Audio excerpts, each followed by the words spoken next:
अयोध्या नगरी में एक ऐसा महल है जिसके बारे में बोला जाता है कि माता सीता को मुंह दिखाई में मिला था।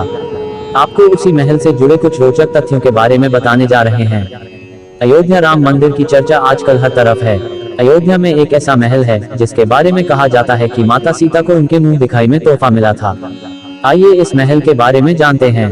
अयोध्या पिछले कुछ समय से पूरे भारत में जिस धार्मिक स्थल की चर्चा चल रही है उसका नाम है अयोध्या में स्थित राम मंदिर। 22 जनवरी को अयोध्या इतिहास के पन्नों में दर्ज होने वाला है, क्योंकि 22 जनवरी को होने वाले प्राण प्रतिष्ठा के बाद अयोध्या एक विश्व प्रसिद्ध धार्मिक स्थल बन जाएगा।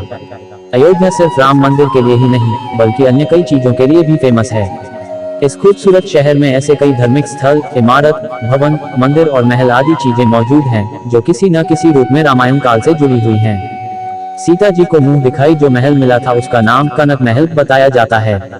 कहा जाता है कि भगवान श्री राम जी विवाह के बाद जब अयोध्या पहुंचे थे तो महारानी कैकेयी जी ने माता सीता को कनक महल उपहार में दिया था। मान्यता के अनुसार कनक महल देवी सीता और भगवान राम का निजी महल हुआ करता था। आपकी जानकारी के लिए बता दें कि आज भी इस महल को देखने के लिए हर दिन हजारों लोग पहुंचते हैं। आज की तारीख में यह महल अयोध्या के प्रमुख धार्मिक स्थलों में से एक है। कनक महल का निर्माण किसने करवाया था, यह एक बेहद ही दिलचस्प कहानी है। कहा जाता है कि एक दिन महारानी कैकेयी के सपने में एक दिव्य महल दिखाई दिया। अगले दिन कैकेयी महाराजा दशरथ के आप गई और स्वप्न के अनुसार महल बनवाने की इच्छा जाहिर की। महारानी कैकेयी की इच्छा के बाद राजा दशरथ ने देवशिल्पी विश्वकर्मा जी को बुलाकर एक भव्य और सुंदर महल का निर्माण करवाया। जब विवाह के बाद माता सीता अयोध्या आई तब रानी कैकेयी ने उन्हें मुंह दिखाई ने ये महल दे दिया। कनक महल की पौराणिक कथा बेहद ही दिलचस्प है। लोक मान्यता है कि द्वापर में भगवान श्री कृष्ण अपनी पटरानी रुक्मिणी सहित जब अयोध्या नगरी आए थे तब कनक महल एक खंडहर बन चुका था, लेकिन फिर भी भगवान कृष्ण को टीले पर आनंद आता था। भगवान कृष्ण ने जब पानी दिव्य दृष्टि से देखा तो उन्हें मालूम चला कि यह कनक महल है। कहा जाता है कि उन्होंने अपने योगबल से यहाँ श्री सीताराम की मूर्तियों को प्रकट कर स्थापित भी किया। कहा जाता है कि कनक महल में स्थापित शिलालेखों से यह मालूम चलता है कि इसका जीर्णोद्धार कई बार किया जा चुका है।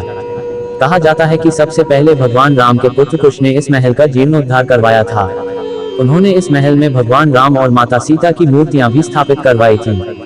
भगवान राम के पुत्र कुश के बाद भगवान श्री कृष्ण ने इस महल का पुनर्निर्माण किया था। कनक महल के जीर्णोद्धार के बारे में यह भी कहा जाता है कि चक्रवर्ती सम्राट महाराजा विक्रमादित्य और समुद्रगुप्त द्वारा भी पुनर्निर्माण किया गया था। यह माना जाता है कि वर्तमान में जो महल का स्वरूप मौजूद है उसे राजा सवाई महेंद्र प्रताप सिंह की पत्नी महारानी वृषभानु द्वारा निर्मित कराया हुआ है। कनक महल जिसे मंदिर के रूप में भी जाना जाता है। इस मंदिर के गर्भगृह में भगवान राम, माता सीता, भगवान लक्ष्मण, भरत और शत्रुघ्न विराजमान हैं। अयोध्या में स्थित यह एक ऐसा महल और मंदिर है जहां भगवान राम माता सीता के साथ अपने भाइयों के साथ विराजमान है। वीडियो अच्छे लगे तो लाइक एंड सब्सक्राइब करें और बेल आइकन को प्रेस करना ना भूलें। जय हिंद।